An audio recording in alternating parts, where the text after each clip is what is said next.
let's go work hard so we can break even. There's nothing better than working hard and breaking even, man. There's nothing better. I ain't happy. I'm feeling glad I got sunshine in a bag. I'm useless, but not for long. The future is coming on. I ain't happy.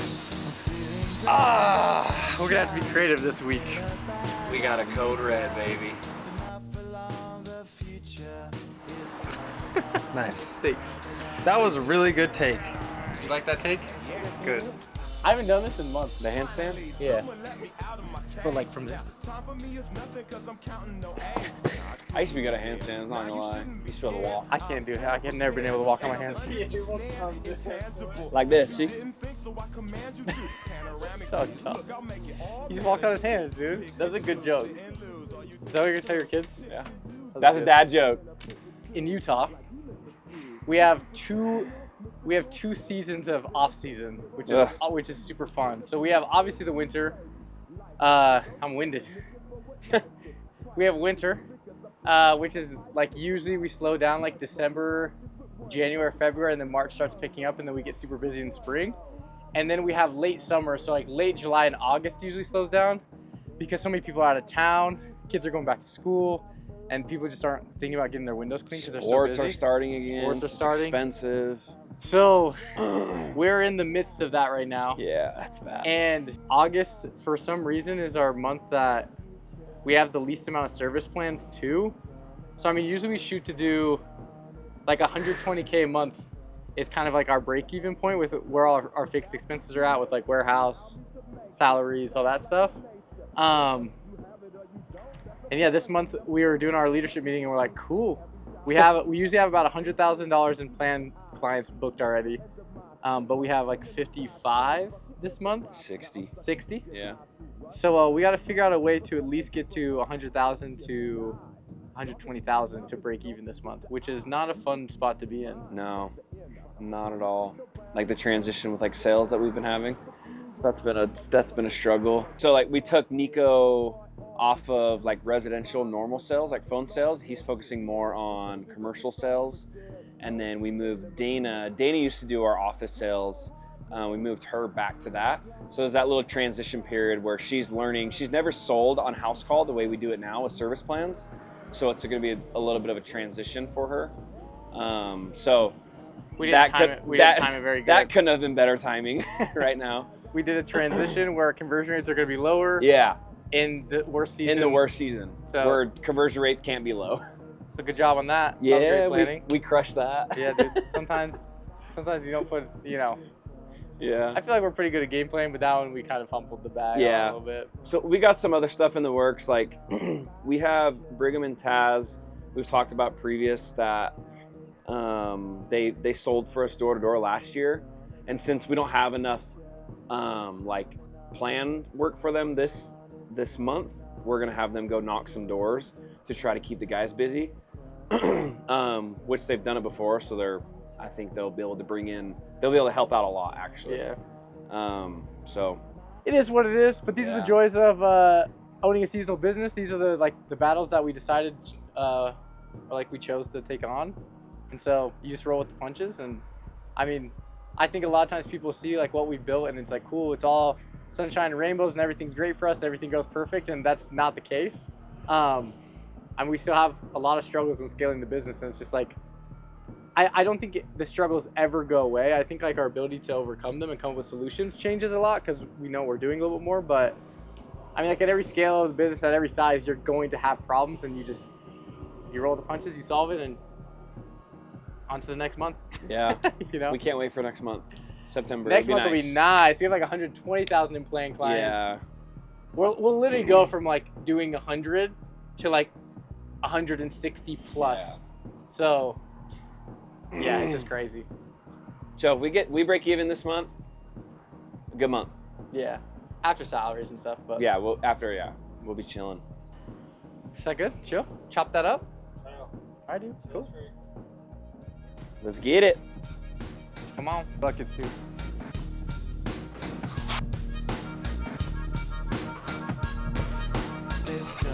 Come on. Brenton needs me to talk about some things. Why are you doing it so close? Do you want this light on? I mean, we bought it for you for $500, so we'll use it. So in the struggle, I mean, it's not a struggle, but I mean, Ian mentioned this before, but we are transitioning Nico from full-time office sales to corporate sales. So he's gonna do more like commercial. Now we have 2 office ladies, Dana and Emily. We are moving Dana back to office sales, and then Emily's gonna handle like customer service. But we have to kind of figure out the dynamic because having both in the same location is really hard because they're managing the same inbox. I literally was working on this yesterday of like, what's the delineation of responsibilities? Nailing the office is probably one of the hardest things to do at scale. Once you are past probably $1 million, it's one of the big constraints. Like it's really hard to nail. When we first started, we hired a secretary, and she did customer service and like admin, and then I was doing the sales. And we basically had that set up for the first 3 years. And I think a lot of times guys are like, oh, I want to outsource to the VA. I want to take the sales off. I did office sales for 3 years before I even offloaded off my plate. And like, keep in mind, I was selling like $30,000 to $40,000 a month before we even looked to offload that. Because when you hire an office person, that person probably isn't going to sell as good as you. Your business needs to have enough lead flow to make up for the lower conversion rate that your office person is going to have. And like, I was running the business and I was doing the sales for literally 3 years. It's like, I didn't take a vacation because if I left, the business didn't get sales and we didn't have work. If you are doing phone sales, it allows you to work in the office, work on your business, grow the business, build systems, build SOPs, while also doing the sales, because realistically, you're probably taking 10 to 20 sales calls a day. Each sales call takes, 10 minutes. So, what's the math on that? 3 hours. So that means if you worked only 8 hours a day, you'd have another 4.5 hours to work on the business. So it's very, very doable. And then once it gets to the point where your entire day is doing phone sales, like you're working 40 hours doing sales, now you've probably reached a point to A, you've put in the reps to be good enough, and B, you have enough work to actually make it a full-time role for someone that you're hiring. But now the thing that we're trying to figure out is like, I've been off the office sales for a while, so that's what we brought in Nico. And our original plan with Nico was him having a sales background. We were hoping that he would be able to take our conversion rates from 30% to 50%, which would increase the revenue that we'd be bringing in with the same amount of lead flow, and he would be able to pay for a salary, basically just pay for himself. And what we saw was he wasn't able to do that. So now we're going back to having 2 office ladies, and the idea is that they can both do customer service and they can both do sales. So that way, if one needs to leave, they can cover for each other. It just makes it way clearer because everyone in the office knows how to do everything. And it's a big transition. We're hoping that this is like the final model. Office staff can do customer service, dispatch, and sales as long as you have like a delineation of responsibilities set up and also like proper prioritization. So that's what we are working on. That is probably one of our biggest constraints right now is like nailing the office. It's a fun problem to solve. And it's not a fun problem to solve during our slowest month of the year besides winter. But yeah, we'll see. If we can nail this, we can get to 10 locations. That's what we got to nail. Super intense stuff right there. This is, yeah, then I can just work on it right here while I'm looking at the whiteboard over there. Whoa, don't show that. That's some good stuff over there. All right.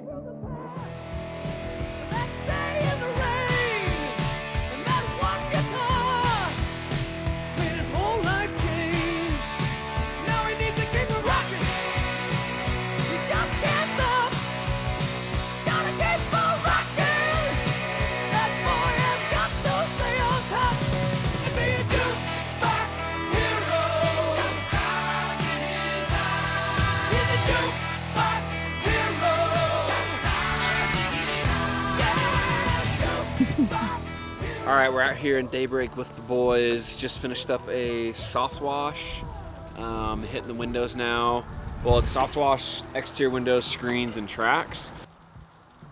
Hell yeah. It's going good. Let's see, what is it? July 31st. Today is the last day of July. So starting, August around the corner. August has always been like a pretty tough month for us.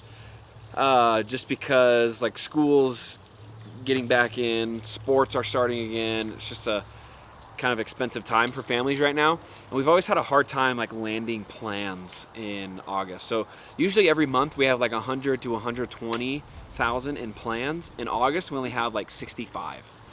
So definitely not a good spot for us to be in, but we have some stuff in place that we're trying to counter that with. So we have Taz and Brigham, they've sold to us before, door to door, so they're going to be knocking some doors here and there. The guys are really trying to push upsells, but that's also really hard because the less jobs they have on their schedule, like the harder it is to upsell jobs. Because I mean, there's probably only 2 to 3 jobs on the schedule instead of 5. So the odds go down for upsells, but we're making a big push to that. And then always emphasis on smacking door hangers, doing all the neighbors, and putting out yard signs and stuff. So we're just trying to kind of keep the ball rolling. Trying to keep these guys as busy as possible in August, and then September it's the exact opposite. In September it's like it goes crazy in September. Everyone's trying to get that fall cleaning in before the weather comes. So yeah, just trying to get through August. Grind. August is always a grind. It's the dog days of summer. It's really hot, but we'll get through it. That's too easy. It's too easy for Brecken. Look at that nice butter yellow. It's buttery. Why is the top like caved in? Look how thick it is. This thing's about to explode. Look at the side of it. The top's like caved in and the sides is bulging. Girthy as Brecken Big says. mama.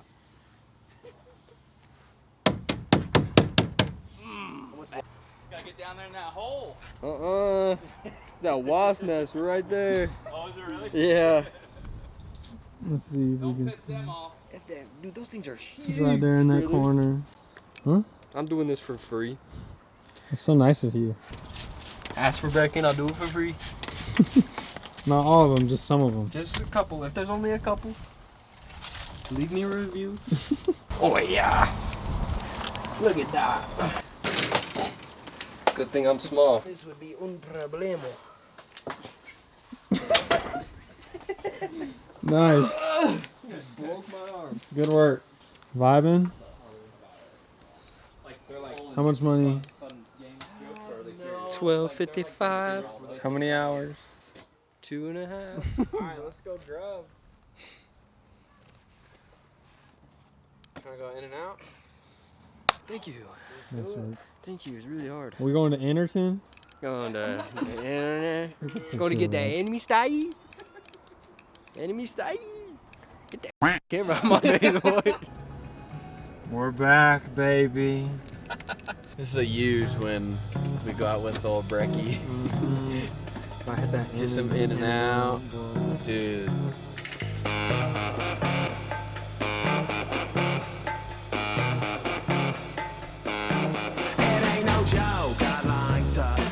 Like, I remember when I first joined the community, I was asking like a ton of questions, and it like helped a ton, dude. Honestly, like this course, I'm not even gonna lie to you, like kind of been a little life changing. I'm not even gonna lie to you, seriously. Instead of like water fetting every single piece of the window, squeegee most of them, and then only water fed the ones that like you kind of need to. Yeah. You know. So that's been actually like solid because I feel like it's actually clear, which is crazy. That's crazy that you're saying that. I'm glad I got that on video. The thing is, it's also faster because, sure, say you can clean fast with your water fed. Brenton brought this up the other day. It's like, but then you have to wait for them to dry so that you can do the stuff beneath it. What's up, big guy?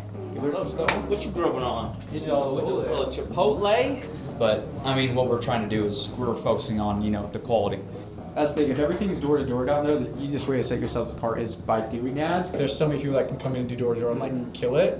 Whereas in Vegas, it's like everyone hates door to door and everything's gated. Yeah. So it just makes it. Makes it hard. It makes it hard. Being above 80% retention with door to door is really hard. Yeah. My name's Harris. I'm located in St. George, Utah. I'm originally from California. Originally, I found Mint actually on YouTube because I just started my own thing, wanted some help. Shout out to you too. And then it's actually crazy. Like, honestly, the info that I've gotten from Mint and Gatlin is like, honestly, it's been life changing. Like, it's genuinely like, it's helped out a ton. Like, I know he's laughing about it, but like, it's actually crazy because I don't think he realizes like how much money he's like helped a lot of people make. So it's pretty crazy. It's kind of helped me out a ton, and that's kind of ultimately why I came out here to Utah, or I guess to Salt Lake, to kind of just see exactly how it's all ran, and it's helped out a ton.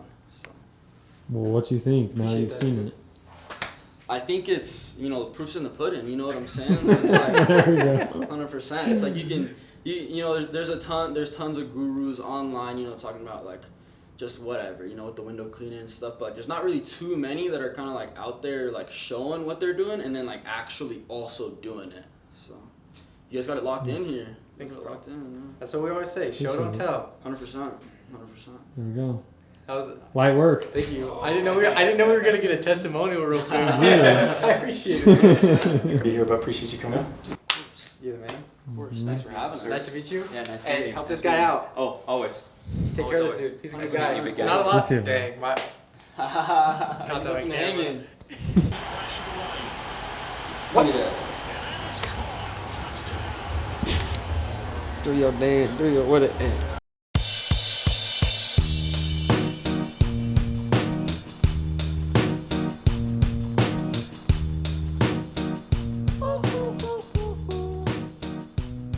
I ain't happy. I'm feeling glad I got sunshine.